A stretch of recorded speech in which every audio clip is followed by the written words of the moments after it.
Hello and welcome to मध्य मुकाबिल। मैं हूं रबिया खान और मेरे साथ मौजूद है रऊफ क्लासा। सबसे पहले नजर डालते हैं कुछ अहम खबरों पर।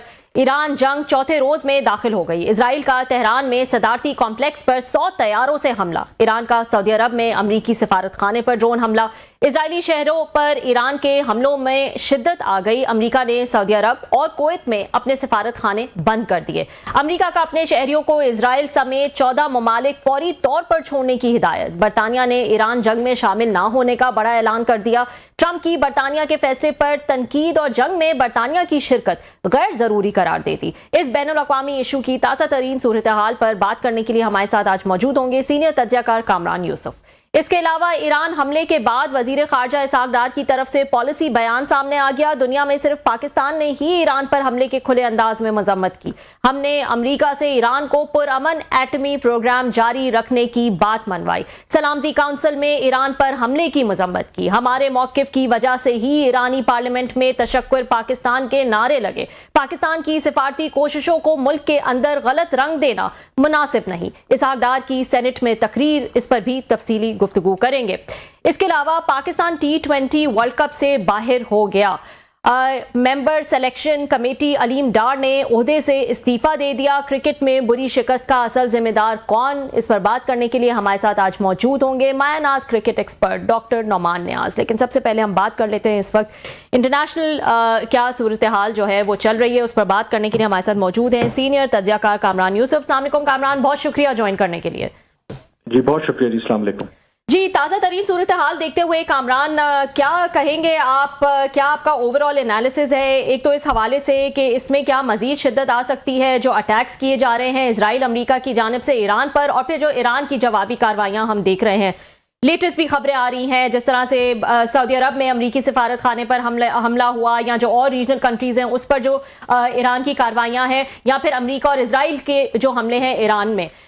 इस पूरी सूरत हाल को देखते हुए आपको लगता है कि एक लंबे अरसे तक ये सिलसिला चल सकता है? देखिए, एक वॉलेटाइल सिचुएशन है और अगर आप अमरीकी मुख्तलिफ जो उनके लीडर्स हैं उनके बयान देखें, कल हमने देखा अमरीकी सदर Trump, Marco Rubio secretary of state, और जो वाइस प्रेसिडेंट है JD वैंस, मुख्तलिफ मुतजाद बयान दिए। JD वैंस ने ये कहा कि, और उनके वज़ीर दिफा ने भी, कि ये कोई एंडलेस वॉर नहीं है जिस तरह की इराक या अफगानिस्तान में अमरीका ने माजी में जंगें लड़ी हैं। ये कम वक्त की जंग है। दूसरी तरफ अमरीकी सदर ट्रंप का अगर आप स्टेटमेंट देखें, उसमें उन्होंने ये कहा है कि अमरीका के पास इतना असला बारूद मौजूद है कि वो बहुत लंबे अरसे तक एक जंग लड़ सकते हैं। तो इस वक्त जो है मिक्स्ड जो सिग्नल्स आ रहे हैं, बट ओवरऑल मेरे ख्याल में अगर ये जंग तवालत इख्तियार करती है जो किसी के भी इंटरेस्ट में नहीं है। ऑलरेडी हम देख रहे हैं कि ये जंग जो पिछले साल जून इजराइल और ईरान के दरमियान थी उससे बहुत मुख्तलिफ है, क्योंकि इस वक्त इसमें कम अज कम 10 ममालिक बराह रास्त इन्वॉल्व हैं। ईरान की जो जवाबी कार्रवाई है उसके नतीजे में एयरलाइंस बंद हैं, ऑयल प्राइसेस ऊपर जा रही हैं, स्ट्रेट ऑफ हॉर्मुज़ को बंद करने की बात हो रही है। तो ये अगर स्ट्रेच करेगा तो फिर चीजें बहुत ज्यादा खराब होंगी। बट स्टिल जो सिचुएशन है मेरे ख्याल में वो बहुत ज्यादा इस वक्त एक वॉलेटाइल है, और कुछ भी कहना मेरे ख्याल में कबल अज़ वक्त है। बट जो आई थिंक जो लॉजिक डिमांड करती है वो तो यही करती है कि शायद ये बहुत लंबे अरसे तक में भी जंग जो है वो किसी के भी इंटरेस्ट में नहीं है और कोई इसे अफोर्ड भी ना कर सके। ऐसा भी कहा जाता है कि अमेरिका तो वैसे भी नहीं चाहता, क्योंकि उसके अंदर से जो है जो मुखालफत नजर आती है वो बहुत भारी पड़ जाएगी ऑब्वियसली ट्रंप को। ऑलरेडी हम देख रहे हैं बहुत सारे मुजाहरे हो रहे हैं इस जंग के खिलाफ अमेरिका में। रीसेंट स्टेटमेंट भी देखी गई मार्को रूबियो की, जहां वो कहते हैं कि ये जंग की वो कुछ जस्टिफिकेशन देने की कोशिश कर रहे थे, जिसमें वो कहते हैं कि इजराइल जो है वो जरूर हमला करता ईरान पे और फिर ईरान जो है वो रिटेलिएट करता और US बेसिस पे जो है वो अटैक करता, तो इसलिए जो है वो हमें इस जंग में जो है वो जाना पड़ा। तो इस पर भी जो है वो बहुत ज्यादा तनकीद हो रही है कि किस किस्म की जस्टिफिकेशन जो है वो वॉर पे दी जा रही है, अजम्पशंस पे बेस्ड जो है वो दी जा रही है। तो आपके ख्याल में इसके प्रेशर में आके इसको जल्द से जल्द खत्म करने की कोशिश करेंगे ट्रंप? मेरे ख्याल में जो ट्रंप हैं बिल्कुल वो एक एग्जिट स्ट्रेटजी बिल्कुल ढूंढ रहे होंगे कि ऑलरेडी उनके जो 6 अमरीकी फौजी हैं वो मारे गए हैं, और अमरीका में एक फौजी का भी मारा जाना वो बहुत बड़ी खबर होती है। और इसमें बिल्कुल अमेरिका के कानून में, आइन में ये अमेरिकी सदर को इजाजत है कि वो जंग छेड़ सकते हैं, प्रीएम्प्टिव स्ट्राइक कर सकते हैं, लेकिन सिर्फ उसी सूरत में जब बिल्कुल एक क्रेडिबल इंटेलिजेंस अवेलेबल हो के बराह रास्त अमेरिका या अमेरिका की सलामती को किसी मुल्क से खतरा है। इस केस के अंदर अगर आप डेमोक्रेट्स को भी देखें, बाकी जो एविडेंस भी देखें, तो कोई ईरान से इमीडिएटली किसी तरह का खतरा नहीं था। और एक डिबेट वहां पे यही हो रही है कि बेसिकली ये इजराइल ने और Israeli prime minister Benjamin Netanyahu ने ट्रंप को धकेला है इस जंग की तरफ। इंटरेस्टिंगली अगर आप देखें तो जो फॉक्स न्यूज के फॉर्मर एंकर हैं टकर कार्लसन, बड़े इन्फ्लुएंशियल हैं, अब सोशल मीडिया के ऊपर अपना पॉडकास्ट वगैरह करते हैं। बिल्कुल। तो उनका अगर आप देखें तो उन्होंने एक बड़ी इंटरेस्टिंग बात की है। उन्होंने कहा है कि बेसिकली ये एक इजराइल ने अमेरिका को इस जंग में धकेला है और उनकी ट्रंप से कई मुलाकातें भी हुई थी, उनको खबरदार भी किया था। और उनके बकौल ये Israeli prime minister Benjamin Netanyahu की बाकायदा तौर पर ये प्लानिंग थी कि पूरा जो रीजन है उसको डिस्टेबलाइज किया जाए। और उनको पता था कि अगर वो ईरान के ऊपर हमला करेंगे, ईरान जवाबन जो बाकी गल्फ कंट्रीज हैं उनके ऊपर हमला करेंगे। तो ये उनका ख्याल है कि इजराइल की बाकायदा तौर पर ये हिकमत अमली थी, एक साजिश थी और वो पूरे रीजन को डिस्टेबलाइज करना चाहते हैं ताकि अपने ऑब्जेक्टिव्स अचीव कर सकें। अगर इसको सामने रखें तो जाहिर है कि फिर खुद अगर अमेरिका के अंदर से ऐसी आवाजें उठ रही हैं तो ये बात इस वजह से, जो पहला भी आपका सवाल था कि इस तरह की सूरत हाल में इस जंग को बहुत लंबा खींचना जो है वो इतना आसान नहीं होगा। सही जी। नाज़रीन, कामरान यूसुफ साहब हमारे साथ मौजूद रहेंगे, हमें आगाह कर रहे हैं रीसेंट सिचुएशन जो डेवलप हो रही है ईरान में, उस हवाले से। See you after short break. Welcome back नाज़रीन। कामरान, बहुत शुक्रिया आपने हमें ज्वाइन किया। एक खबर ये भी आ रही है वहाँ से और जिसको अमेरिकन मीडिया रिपोर्ट कर रहा है, वो ये कहते हैं कि 2 दफ़ा ये ईरान ने कोशिश की थी ट्रंप को कत्ल करने की, और ट्रंप जो समझते हैं कि ईरानियन जो है उन पे जो अटैम्प्ट्स हुई थी या कुछ उन्होंने वहाँ पे लोग हायर किए थे मारने के लिए। सो जो अब जो फैसला किया गया ईरान पे अटैक का, ठीक है वो अगर इसराइल वो उसमें जिम्मेदार है डेफिनेटली तौर पर, लेकिन वो समझते हैं ट्रंप खुद भी उनको ईरान को सजा देना चाहता था कि 2 दफ़ा उनको कत्ल करने की उन्होंने कोशिश की या उन्होंने प्लान किया या जो भी था। सो ही वॉज ऑलरेडी विलिंग कि जो मुझे मुल्क यहाँ कत्ल कराना चाहता है तो मैंने उनके पीछे जाना है। तो do you believe in it के तो ये भी वजह बनी है फैसला करने में, जिसकी वजह से वो टक्कर भी कह रहे हैं मतलब कॉल्सन वगैरह दीगर कि उन्होंने फौरी तौर पर इसराइल के इस बयाने को या इस उनके थ्रेट असेसमेंट को बाई किया, क्योंकि इसमें ट्रंप जो है उनकी पर्सनल भी अपनी ग्रीवेंसेस, उनका गुस्सा एंगर शामिल था। देखिए, पर्सनल बिल्कुल इसमें कोई शक नहीं है कि ये इल्ज़ाम लगाते रहे, क्योंकि जो क्या कहते हैं कि अल-कुद्स के जो वो कमांडर थे उनको जो असैसिनेट किया था इराक में, उसके बाद वो ईरानी सुप्रीम लीडर के बाद सबसे ज्यादा ताकतवर समझे जाने वाले ईरानियन जनरल सुलेमानी, मेरा ख्याल अब सुलेमानी की बात कर रहे हैं। जी जनरल सुलेमानी को जब किया था असैसिनेट, तो उसके बिल्कुल जो ये बातें आती रही हैं कि शायद ईरान जो है थ्रू थर्ड पार्टी या मुख्तलिफ जो भी हैं असैसिनेट करवाने का इल्जाम है कि वो कोशिश करते रहे। ये फैक्टर भी अपनी जगह पे हो सकता है, बट आई थिंक इससे भी ज्यादा जो लार्जर जो पिक्चर है, एक हमें ये नहीं भूलनी चाहिए कि देखें ईरान ट्रेडिशनली रिवायती तौर पर अमेरिका या इजराइल के लिए सबसे बड़ा एडवर्सरी तो रहा है, इसमें कोई शक नहीं है। और ईरान ने पिछले जब से रेवोल्यूशन आया था उसके बाद से थ्रू देयर प्रॉक्सी ग्रुप्स पूरे रीजन में हर जगह पे जो अमेरिकन और इजरायली पॉलिसीज है उनको चैलेंज किया है। तो मेरा ख्याल है कि इसमें वो फैक्टर्स, तो ये सिर्फ सिम्टम्स हैं, जो असल जो रूट कॉज है वो यही है कि अमेरिका को भी और इजराइल को ये लगता है कि शायद ये एक बेहतरीन मौका है, और मैं उस मौके का उन्होंने इस्तेमाल किया है कि पिछले 2-3 साल के अंदर जिस तरीके से ईरान कमजोर हुआ है, वो अंदरूनी तौर पर बैरूनी तौर पर जो उनके ग्रुप्स थे जिस तरीके को उन्होंने काउंटर किया है, फिर जो रीजन में उनकी जो गवर्नमेंट्स थी हिमायत याफ्ता जैसे बशार अल असद, वो जब चले गए, तो ईरान और इजराइल को ये इसराइल और अमेरिका को ये महसूस होता था कि ये एक बेहतरीन मौका है कि जब ईरान ऑलरेडी कॉर्नर है तो मजीद इसको उठने ना दिया जाए। तो ये बड़ा लार्जर पिक्चर तो वो है, बाकी तो ये फुलझड़ियां हैं सारी कि जी अच्छा उसको कत्ल करने की कोशिश की, उसने ये किया वो किया। लार्जर जो जियो स्ट्रेटेजिक ऑब्जेक्टिव जो हमेशा वो कहते हैं कि अमेरिका और इजराइल का रहा है, तो उसको पूरा करना चाहते हैं। को सामने रखते हुए कहते हैं, अभी ये उनकी अमेरिकन मीडिया की मैं रिपोर्ट पढ़ा था, वाशिंगटन पोस्ट की मेरा ख्याल थी या न्यूयॉर्क टाइम्स की, वो कहते हैं ट्रंप की पर्सनैलिटी को सामने रखें आप, कि अगर उसको ये पता हो कि फलां मुल्क जो है मेरे ऊपर उन्होंने 2 दफ़ा अटैम्प्ट करवाई है या वो कराना चाहते हैं, तो वन ऑफ मेजर फैक्टर्स वो कहते हैं ये भी हैं कि उन्होंने फौरी तौर पर फैसला किया कि नहीं ये मौका बड़ा अच्छा है तो हमें अटैक करना चाहिए, उनकी पर्सनैलिटी को सामने रखते हुए। नहीं बिल्कुल वो ठीक है। देखें, मेरा कहने का मकसद यही है कि हो सकता है कि यहाँ पे कोई और अमेरिकी सदर होता तो वो बहुत ज्यादा सोच विचार करता। तो और थोड़ा लोकल आते हैं, जो इधर पाकिस्तान इंडिया पे आते हैं और फिर मिडल ईस्ट पे। एक आज आपने भी पढ़ा होगा, नरेंद्र मोदी जो है उन्होंने शहजादा मोहम्मद बिन सलमान जो है उनसे टेलीफोन पे बातचीत भी की है, और उन्होंने ये ईरानियन हमले की उसकी मजम्मत भी किया, अगरचे ईरान का नाम नहीं लिखा लेकिन सऊदी अरब पे जो हमला है उसकी मजम्मत भी की है, और ट्वीट भी उन्होंने अरबी में किया है। तो अब तक हमने देखा पाकिस्तान जो है वो बड़ा टाइट रोप एक वॉकिंग है, एक साइड पे ईरान है, उधर सऊदीज हैं, गल्फ हैं, मतलब हम तो फंस चुके हैं बड़े बुरे तरीके से।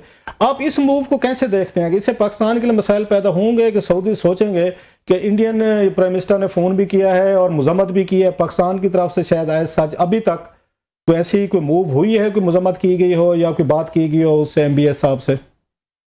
नहीं, मेरे ख्याल में पाकिस्तान, ये तो मोदी थोड़ा लेट है। पाकिस्तान के प्राइम मिनिस्टर की already Saudi crown prince Mohammed bin Salman से बात हो चुकी है, UAE के प्रेसिडेंट से, जॉर्डन के किंग से, ओमान के जो सरबराह हैं, और दफ्तर खारजा ने बाकायदा तौर पर जो स्टेटमेंट जारी किया है उसमें पाकिस्तान, बल्कि जो इंडिया में जो क्रिटिक्स हैं वो तो पाकिस्तान की पोजीशन को बेहतर इसलिए करार दे रहे हैं कि पाकिस्तान ने ईरान के ऊपर होने वाले जो हमले हैं उसकी मजम्मत की है, और ईरान ने जो हमले किए हैं गल्फ कंट्रीज के ऊपर उसकी भी मजम्मत की है। तो जहां तक इंडिया की बात है, इंडिया ने बिल्कुल जो गल्फ कंट्रीज हैं, सऊदी अरब है, कतर, बल्कि 6 जो गल्फ कंट्रीज हैं, इनके सारे सरबराहान के साथ इंडियन प्राइम मिनिस्टर ने बात की है टेलीफोन के ऊपर, और मजम्मत की है जो उनके ऊपर हमले हुए हैं। लेकिन ईरान के ऊपर जो हमले हुए हैं और ईरान के सुप्रीम लीडर की जो असैसिनेशन हुई है उस पर जो इंडिया है वो खामोश है। पाकिस्तान ने यहाँ पर एक डेलिकेट, जो आप बैलेंस कह रहे हैं दोनों चीजों का, उसका पाकिस्तान ने जो अपने डिप्लोमेटिक अंदाज में किया है, और पाकिस्तान ने मेरे ख्याल में पाकिस्तान, ये तो इंडियन प्राइम मिनिस्टर ने तो शायद अब किया है, पाकिस्तान ने तो पहले दिन ही जब ये हमले हुए हैं। क्या समझते हैं कामरान, आपने कहा है कि उन्होंने, जैसे हम भी कह रहे हैं कि MBS साहब से भी बात की है, गल्फ की स्टेट से भी बात की है जिनके उनके बिजनेस और बहुत सारे ट्रेड पार्टनर्स भी हैं, लेकिन ईरान के साथ एक बड़ा इंडियंस का बड़ा एक करीबी तल्लुक रहा है, बड़ा उनके ट्रेड पार्टनर्स हूँ, अदरवाइज हूँ पाकिस्तान से ज़्यादा शायद उनके आपस में भी तल्लुकात थे। क्या वजह बनी है कि उन्होंने, इंडिया एक बड़ी पावर है, साफ ज़ाहिर है बड़ा मुल्क है, तो उन्होंने इंडिया ने ईरान को राइट ऑफ कर दिया इस पूरी इसमें कि शायद अब दोबारा रिवाइव ना कर सकें, दोबारा रजीम जो है बरकरार ना रख सके, लिहाजा उन्होंने जो पलड़ा जो है, अपना वजन जो है सऊदीज और गल्फ स्टेट के पलड़े में डाला। खुद कह रहे हैं कि ईरान पे हमले की मजम्मत नहीं की उन्होंने, लेकिन जो बाकी अटैक वहां पे हुए हैं जो ईरान की तरफ से किया गया उनकी मजम्मत कर रहे। सो ये बड़ा क्लियर स्टांस है उनका फॉरेन पॉलिसी का कि अब ईरान को उन्होंने वो डंप कर दिया और बाकी स्टेट्स के साथ अपने तल्लुकात रखेंगे। देखिए, बिल्कुल, आई थिंक उसमें बिल्कुल कोई शक नहीं है कि ईरान और इंडिया के ताल्लुकात पाकिस्तान और ईरान से ज्यादा बेहतर थे, इसमें कोई शक नहीं है। चाबहार पोर्ट जो डेवलप कर रहे थे, इंडिया वहां पे इन्वेस्ट कर रहा था, अदरवाइज भी जो उनकी रिलेशनशिप बड़ी स्ट्रांग रही है, और यही तनकीद इंडिया में भी हो रही है। लेकिन दूसरी तरफ जो पाकिस्तान के लिए भी एक बहुत बड़ा चैलेंज है, हमारा ईरान नेबरिंग कंट्री भी है, इंडिया के साथ बेशक ईरान के अच्छे ताल्लुकात रहे हों, बट डोंट फॉरगेट कि इंडिया पाकिस्तान दोनों, उनके जो इकोनॉमिक इंटरेस्ट हैं वो इन गल्फ कंट्रीज के साथ जुड़े हुए हैं। सबसे बड़ा डायस्पोरा जो है, पहले नंबर पे इंडिया आता है, वो दुबई, आपका कतर हो, आपका ये सऊदी अरब हो, ओमान, कुवैत, हर जगह पे सेकंड पे पाकिस्तानी आते हैं, और वो कितना बहुत बड़ा सोर्स है। एक तो जो आपकी, हमारे दोनों इंडिया पाकिस्तान बड़ी आबादी वाले मुल्क हैं जहां पे एम्प्लॉयमेंट मिलती है, फिर जो फॉरेन रेमिटेंस वहां से आता है। तो इसके अंदर जो सबसे बड़ी एक वजह है वो ये भी है जो Indian prime minister reach out कर रहे हैं, क्योंकि उनके इकोनॉमिक इंटरेस्ट एट स्टेक हैं। तो आप जो भी रियासतें हैं वो वे इन करती हैं, वो देखती हैं कि एक तरफ ईरान है और ईरान से हमें क्या मिलेगा, लेट्स से अगर नुकसान होता भी है, पर दूसरी तरफ अगर आप देखते हैं जो गल्फ कंट्रीज हैं उनके साथ जो आपके इंटरेस्ट हैं वो उससे आपको कितना, तो मेरे ख्याल में उन्होंने अपनी जो एक कैलकुलेशन की है और जिसमें पाकिस्तान ने भी की है, इसीलिए तो पाकिस्तान ने ईरान ने जो हमले बाकी मुल्कों पे किए हैं उसकी मजम्मत की है, क्योंकि पाकिस्तान अफोर्ड नहीं कर सकता कि इस सिचुएशन के ऊपर, इस मौके के ऊपर, ठीक है ईरान के साथ आपकी हमदर्दियां होंगी, लेकिन जो गल्फ कंट्रीज हैं उनको आप इग्नोर कर दें या उनको नाराज कर दें, तो आई थिंक एक सिमिलर सिचुएशन जो है वो इंडिया भी फेस कर रहा है, और इसी वजह से उन्होंने शायद रीच आउट किया उन्हें। कामरान, इस पूरी इक्वेशन में चाइना जो है वो कहां पर खड़ा है? क्योंकि चाइना एक बहुत बड़ा बायर है ईरानियन ऑयल का, और अगर वहां पे कोई इकोनॉमिक इंटरेस्ट उनके इम्पैक्ट होते हैं चाइना जैसी इकोनॉमी के, तो उसका असर जो है वो जाहिर है पूरी दुनिया पर जो है वो आता है। लेकिन चाइना की तरफ से इस वक्त क्या स्ट्रैटेजी है, क्या स्टांस है उनका, इसको आप कैसे देख रहे हैं? देखिए, चाइना की जो डिप्लोमेसी है हमेशा बड़ी वो नबी तुली होती है, उसमें कोई आपको एकदम से ग्राफ कोई ऊपर होता नजर नहीं आता, बहुत एक कंसिस्टेंट पॉलिसी होती है, और उसी कंसिस्टेंट पॉलिसी को रखते हुए अगेन उन्होंने ज़ाहिर मजम्मत की है और कहा है कि ये बैनुल अक़वामी कवानीन की खिलाफ वर्जी है जो भी ये हमले किए गए हैं, और सिमिलरली रूस ने भी इसी तरह की बात की है। लेकिन जो सबसे अहम सवाल है, क्योंकि चीन एक उभरती हुई ताकत है और बहुत से लोगों का ख्याल है कि ये सदी चीन की सदी है, लेकिन अमेरिका जिस तरीके से, खास करके जब से ट्रंप आए हैं, जो जिस तरीके की जो रूल्स वो तब्दील करने की कोशिश कर रहे हैं, और उस पर चीन की जो हिकमत अमली है, तो कुछ लोग इसके हवाले से सवाल भी करते हैं कि अगर वाकई ही चीन दावेदार है अगला दुनिया की सुपर पावर बनने का, तो क्या इस तरीके से सिर्फ बयानात की हद तक या खामोश बैठने से ही मामलात हल होंगे? एक पर्सपेक्टिव ये भी है, क्योंकि जब दो या दो से ज्यादा बड़ी ताकतें आमने सामने आती हैं तो फिर वो डिटेरेंस भी होता है। तो कुछ लोगों का ख्याल है कि क्या चीन को सिर्फ बयानात से हट के आगे बढ़कर कुछ और भी ऐसा करना चाहिए था ताकि वो इजराइल और जो अमेरिका है उसको बाज रख सकते। उसकी इंटरप्रिटेशन एक ये है कि शायद चीन अपने आप को अभी इस तरह की किसी भी मिलिट्री कॉन्फ्लिक्ट में इन्वॉल्व नहीं करना चाहता। दूसरी इंटरप्रिटेशन ये है कि अभी भी शायद बेशक चीन ने तरक्की कर ली है, लेकिन जो अमेरिका की मिलिट्री माइट है वो शायद अभी कोई भी दुनिया में और मुल्क नहीं है जो उसको चैलेंज कर सके। तो मल्टीपल फैक्टर्स हैं, बट ये एक बहुत अहम, मेरे ख्याल में चीन के अपने जो पॉलिसी मेकर्स हैं उनके लिए भी बहुत अहम सवाल है। अगर तो सिर्फ उन्होंने, फिर चीन बेशक ताकत बड़ी बन गया है, लेकिन सिर्फ अपने इंटरेस्ट और अपने स्फेयर ऑफ इन्फ्लुएंस को प्रोटेक्ट करने की कोशिश की और सिर्फ एक बड़ी कॉशियस किस्म की पॉलिसी अपनाई, तो शायद फिर वो उस तरीके की सुपर पावर नहीं बन सकेंगे जिस तरीके की अमेरिका है। जी बहुत शुक्रिया आपका, thank you very much Kamran, आपने हमें ज्वाइन किया। बहुत बहुत शुक्रिया कामरान साहब for joining. Kamran Yousuf senior तज्जियाकार हमारे साथ मौजूद है। और इस वक्त ईरान में जो जंग जारी है और जिस तरह के अटैक्स जो हैं वो अब भी देखे जा रहे हैं इसराइल की तरफ से। तेहरान के इनफैक्ट सदारती कॉम्प्लेक्स पे जो है 100 तैयारों से जो है वो हमला किया गया और ईरान ने भी जवाबन जो है वो अटैक्स किए हैं। जो रीजनल कंट्रीज में यूएस बेसिस मौजूद हैं वहां पर उस पर जो है वो हमें डिटेल से आगाह कर रहे थे। एक ब्रेक शामिल कर लेते हैं नाजरीन, ब्रेक के बाद डिस्कस करेंगे कुछ पाकिस्तानी क्रिकेट के हवाले से। और T20 वर्ल्ड कप से तो पाकिस्तान बाहर हो गया है, लेकिन अब उसके क्या कॉन्सिक्वेंसेस जो हैं वो अब नजर आ रहे हैं, किस किस्म की चेंजेस हम देख सकते हैं। मेंबर सिलेक्शन कमेटी अलीम डार ने जो है वो ओहदे से इस्तीफा दे दिया है। इन तमाम जो चीजें हैं उस हवाले से हम बात करेंगे। उस पर बात करने के लिए हमारे साथ जो है वो क्रिकेट एक्सपर्ट नौमान न्याज जो है वो ब्रेक के बाद हमारे साथ मौजूद होंगे। See you after short break. Welcome back नाजरीन। रिसेंटली जो ICC T20 वर्ल्ड कप चल रहा है उससे पाकिस्तान जो है वो तो बाहर हो चुका है, लेकिन जो नाकिस कारकर्दगी रही खिलाड़ियों की उसके पीछे क्या वजूहात हैं? क्या सिर्फ कसूर खिलाड़ियों का ही है या मैनेजमेंट और बोर्ड भी जो है उसको भी क्वेश्चन करना चाहिए और अकाउंटेबल करना चाहिए? उस हवाले से हम बात कर लेते हैं। हमारे साथ मौजूद है senior cricket expert doctor Nauman Niaz. अस्सलाम वालेकुम डॉक्टर साहब, बहुत शुक्रिया ज्वाइन करने के लिए। वालेकुम सलाम रबिया, रऊफ भाई को सलाम। Thank you sir. डॉक्टर साहब, इससे पहले कि हम आगे बढ़े और डिटेल में बात करें पाकिस्तानी क्रिकेट के हवाले से, सबसे पहले तो ये बताइएगा कि कुछ खबरें गर्दिश कर रही हैं कि नाकिस कारकर्दगी पर हमारे जो क्रिकेटर्स हैं उनको 50 लाख जुर्माना जो है वो किया जाएगा। इस खबर में किस हद तक सदाकत है? क्या खबरें आपके पास इस हवाले से? देखें, आई होप कि इसमें कोई सदाकत ना हो, क्योंकि पीसीबी की कोई प्रेस रिलीज आई नहीं। ये तो प्रैग्मेटिक ही नहीं है, ये तो एक अलूजन सी चीज है और कंप्लीटली इलीगल कॉनोटेशन है। क्योंकि आप फाइन करते हैं, पेनल्टीज लगाते हैं, अगर कोई वायलेशन हुई हो, कोई कोड ऑफ कंडक्ट की वायलेशन हुई हो, कोई रेबेलियन हुआ हो उसपे, इसमें तो आप क्या उनको शक करना चाह रहे हैं कि वो डिलिबरेटली अंडर परफॉर्म कर रहे थे, तो आप उनको पीनलाइज कर रहे हैं। वो तो कहानी किसी तरफ निकल जाएगी। सो आई फील ये सिर्फ अटेंशन जो है उसको डाइवर्ट करने के लिए, फोकस को चेंज करने के लिए, ताकि वो बहुत सारा क्रिटिसिज्म एंटिसिपेटेड है वो ना हो। तो प्रिज्यूमेबली ये किसी ने एक वैसे ही जो है ना बात कर दी है। आई डोंट थिंक सो, क्योंकि लीगल टीम है पूरी पीसीबी की और इसकी तो बहुत सीरियस इंप्लीकेशंस हो सकती हैं। ये तो प्लेयर्स जो है वो कोर्ट में जा सकते हैं बिकॉज उन्होंने कोई वायलेशन नहीं की, वो खुद थोड़ी सिलेक्ट होकर गए थे। आपको एक सिस्टम से आपने उनको सिलेक्ट किया, अगर उनका स्किल सेट ही इतना था या आपने कॉम्बिनेशन ही ऐसा खिलाया तो उसमें यू कैन हैव इंक्वायरीज। आपका जो माइक हैसन है उसकी इंक्वायरी आप करें और आप पता करेंगे यार ये तुमने किया, क्योंकि उसके लिए इंक्रिमिनेटिंग एविडेंस आपको मिल गया। नंबर 1, श्रीलंका के अगेंस्ट टीम खिलाई, वो 99.9% ठीक थी। सिर्फ मैं समझता हूँ कि उसमें साम अयूब मिडिल ऑर्डर में खिलाते और सिर्फ बोलिंग ऑप्शन होता नवाज की। अदरवाइज इंक्रिमिनेटिंग इससे बड़ा एविडेंस क्या होगा कि फखर जमान ने उसका नंबर दिया, ओपन कराया और 65 बॉल 100 किया, लेकिन ड्यूरिंग इनिंग्स डोमिनेट कर गया फखर।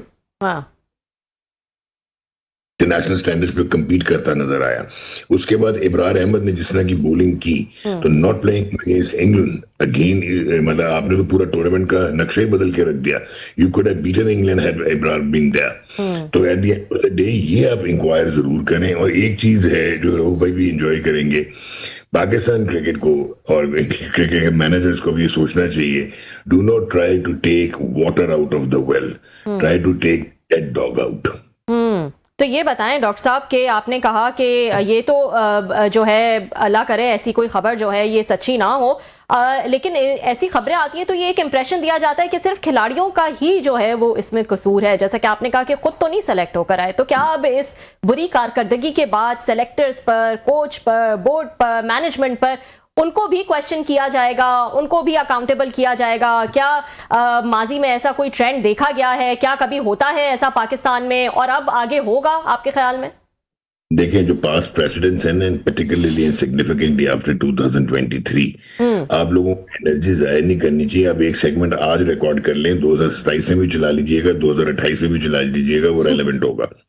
और उसका रीजन ये है कि हम री एनफोर्स करते हैं फेलियर्स को, और उसका बड़ा रीजन ये है जो कि अब आप इंटेलेक्चुअली डिसऑनेस्ट अगर आप सिलेक्शंस करेंगे विदाउट मेरिट, जो है आप अगर वो लोग जो रेलेवेंट नहीं है कंसर्न ऑफिसर से, उनको कहेंगे कि आप क्रिकेट चलाएं, आप एक डॉक्टर को कहेंगे कि ब्रिजेस बनाएं, और एक इंजीनियर को कहेंगे कि वो कार्डियक बाईपास सर्जरी करे, तो इट इज यही रिजल्ट्स आते हैं। तो इसमें प्लेयर्स कसूरवार हैं या नहीं हैं, बात बड़ी सिंपल सी है कि तो ये कुछ रहा है ना जो आपने बताया है कि डॉक्टरों को कहेंगे तो ये करेगा, इंजीनियर है वो करेगा, तो कर तो वही रहे हैं सर। आपने कहा ना वो करेंगे तो वही कुछ होगा।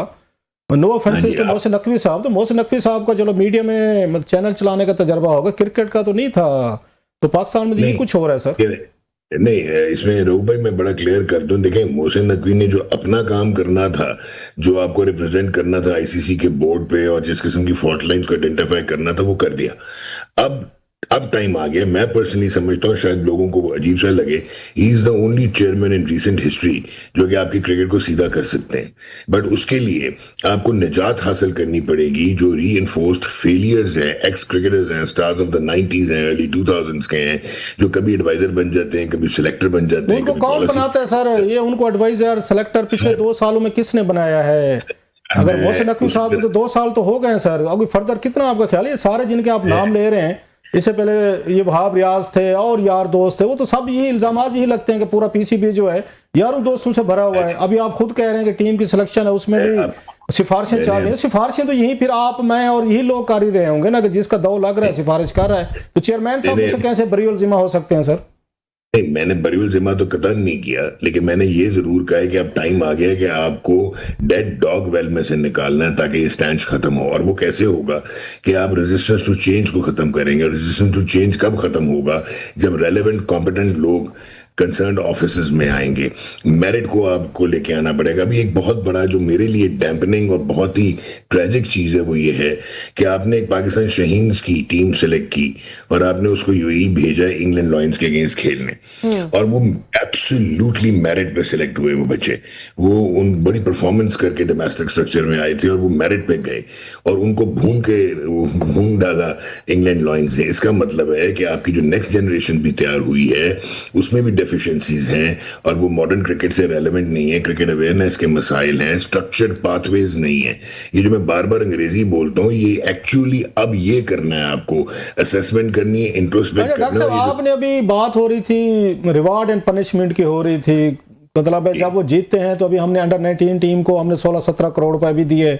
पाकिस्तान के लोगों के टैक्स का पैसा था, प्राइम मिनिस्टर साहब ने दिया। यहाँ बिजली के बिल हैं, गैस के बिल हैं, पेट्रोल के बिल हैं, लोगों की जिंदगी बड़ी मुश्किल हैं, वहां से 17 करोड़ रुपए निकाल के दिया गया आपके मेरे टैक्सेस से। ये सारे हालात सामने, चलो जनाब बड़ा नाम उन्होंने रोशन किया। इनको 50-50, 60-60 लाख रुपए मेंटोर्स को दे रहे थे, ये नकवी साहब दे रहे थे 5 बड़े खिलाड़ियों को, वो हमने देखा। फिर हमने इनके कंट्रैक्ट हैं, सेंट्रल कंट्रैक्ट हैं, मंथली सैलरीज हैं, मैच की फीस है, फिर बोनसेज हैं, फिर अभी इनाम है, रिवार्ड हैं, लोगोज हैं, वो सारा कुछ ठीक है। मीठा मीठा हप हप कड़वा कड़वा थू थू, जब यहाँ पे परफॉर्मेंस ये रहे तो आप कहते नहीं नहीं ये तो बिल्कुल नहीं होना चाहिए इन खिलाड़ियों पे, मतलब रिवार्ड होना चाहिए, पनिशमेंट नहीं होनी चाहिए सर। नहीं रोह भाई, मैं आपको बताता हूँ, पनिशमेंट उनकी ये हो सकती है कि आप उनकी नॉन परफॉर्मेंस में उनको ड्रॉप कर दें, आगे जो उनके सेंट्रल कॉन्ट्रैक्ट्स हैं उनको मार्जिनलाइज कर दें, लेकिन अब इसको लीगल कवर दें ना। अगर आपने रिवॉर्ड और पनिशमेंट रखना था तो आप पहले उसको लीगली जो है वो लिखत पढ़त करनी चाहिए थी ना आपको पहले। तो एक तो ये चीज है, ताकि आपके पास कोई चीज तो होती, जो एक लाइन तो होती जिसके ऊपर आप ऐसा कोई डिसीजन लेंगे, बल्कि आप इम्पल्स पे तो नहीं ले सकते to just stir the environment, ये तो आप नहीं कर सकते। I totally agree with you कि आपको रिवॉर्ड और पनिशमेंट का जो है वो इक्वल होना चाहिए, लेकिन एक और जो इसमें और इस मुल्क में अगरचे कोई रेलिवेंट बहस नहीं बनती, लेकिन बाज़ दिल दुखा हुआ हो तो पूछने में हर्ज भी नहीं होती। इस मुल्क में 2.5 करोड़ बच्चा स्कूल से बाहर है, 2.5 crore out of 24-5 crore people. अब उनके लिए आप जब हम कहते हैं स्कूलों में नहीं हो, कहते पैसे नहीं है। यहाँ पे 16 लोगों को 17 करोड़ रुपया दिया गया है। सर आप समझते नहीं है, देर द प्रिविलेज वन, जब प्रिविलेज वन पे पूरा मुल्क डिपेंड करता है कि 2.5 करोड़ के लिए 1 रुपया नहीं हमारे पास स्कूल भेजने के लिए, 16 लोगों को हम 17 करोड़ रुपया दे रहे हैं, तो क्वेश्चन तो पूछे जाएंगे कि जनाब के फिर ये उनकी परफॉर्मेंस क्या है या चीजें क्या हैं। सर आप क्वेश्चन जरूर पूछें। अब मैं चले आपको एक और एग्जांपल कोट करता हूँ। माइक हैसन के बारे में रिपोर्ट आ गई, वो मोस्ट लाइकली टूर मैनेजर की होगी, और उसमें बड़ा क्लियरली लिखा हुआ है कि वही कप्तान था, वही फाइनल 11 कर रहा था, वही ऑल पावर यील्डिंग था। अच्छा, अब आप चाहेंगे कि उसको अलहदा किया जाए, उसको हटाया जाए एज ए हेड कोच, लेकिन आपने जो कॉन्ट्रैक्ट साइन किया है, जो मेरी इतलात के मुताबिक, वो इतना आसान नहीं होगा उसको साइडलाइन करना। अभी देखिएगा वो बांग्लादेश भी चले जाएगा। So that is again important. ये है कि जो मैं बार बार बात कर रहा हूँ, एम्फेसाइज कर रहा हूँ कि जो रेलेवेंट लोग काम करेंगे तो फिर आप अनब्लेमिश्ड किस्म के स्ट्रक्चर्स इवॉल्व करेंगे ना विद इन द पीसीबी और क्रिकेट। डॉक्टर साहब आपको याद होगा 99 में अभी बात आपने कहा ना कि इंक्वायरी कम से कम होनी चाहिए, कौन फैसले कर रहा था कैसे। आपको याद होगा 99 का वर्ल्ड कप, हमारे दोस्त आपके भी, हमारे मोहसिन डॉक्टर जफर ताब साहब उस टीम के क्रिकेट मैनेजर थे। जब ये वापस आए थे, नवाज शरीफ साहब की हुकूमत थी, तो बाकायदा उस वक्त का एहतसाब सेल था, नैब नहीं था, और सैफ रहमान साहब ये एहतसाब सेल के चेयरमैन थे, और मुजीब उनके भाई जो है चेयरमैन क्रिकेट बोर्ड थे। तो खिलाड़ियों की तो उस वक्त नैब ने इंक्वायरी की थी, तमाम की पेशा पड़ गई थी, एक एक स्टेटमेंट दिए गए थे।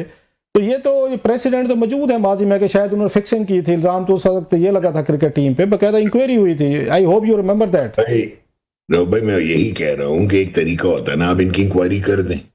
जब आप इंक्वायरी कर देंगे और उसमें अगर आपको कहीं एविडेंस ऑफ नजर आए अपना डिलिबरेट अंडर परफॉर्मेंस, या आपको नजर आए आपका हेड कोच या कप्तान जो है उनकी नेग्लिजेंस थी, उनके जो डिसीजंस हैं वो अजीबो गरीब थे, उस पर आप बेस कर सकते हैं और उस पर फिर आप सजेस्ट कर सकते हैं ना पेनल्टी। अब ये तो नहीं कर सकते कि बगैर इंक्रिमिनेट किए हुए, बगैर किसी अपना जुर्म हुए उठा के जो है वो उनको आप पिनलाइज कर दें। आप बात सही कर रहे हैं, लेकिन इसको एक प्रोसेस होना चाहिए ना। इतना विम्सिकली तो आप नहीं कह सकते कि 50-50 लाख हमने फाइन कर दिया, कल को ये सारे लड़के कोर्ट चले जाएं, अब क्या करेंगे। ये बताएं, कोर्ट में भी तो गए थे उससे पहले, याद है वो जो जस्टिस कयूम वाली रिपोर्ट आपने भी पढ़ी होगी, देखी होगी, अमल ना हुआ हो, लेकिन कोर्ट में जाना भी तो इतना आसान नहीं है, वहां से भी इनको आपको पता है कुछ ना कुछ सजाएं मिले। बहरहाल आपका सवाल था। जी डॉक्टर साहब ये बताएं, अभी हम बात कर रहे थे मोहसिन नकवी साहब की, बड़े जो है आपने कहा कि he can make a difference, बड़े काबिल होंगे, इंटेलिजेंट होंगे, but we all know that he holds multiple portfolios. You think it's time, high time के एक फुल टाइम जो है वो पीसीबी चेयरमैन हो? आपने बड़े दौर देखे हैं डिफरेंट पीसीबी चेयरमैन के, आपके ख्याल में his plate is already full and it's high time अगर पीसीबी चेयरमैन का ओहदा जो है एक बड़ा इंपॉर्टेंट होता है, और पाकिस्तान क्रिकेट जो एक ही स्पोर्ट इतने बड़े मुल्क में जो है वो खेला जाता है, उसको फुल अटेंशन की जो है वो जरूरत है।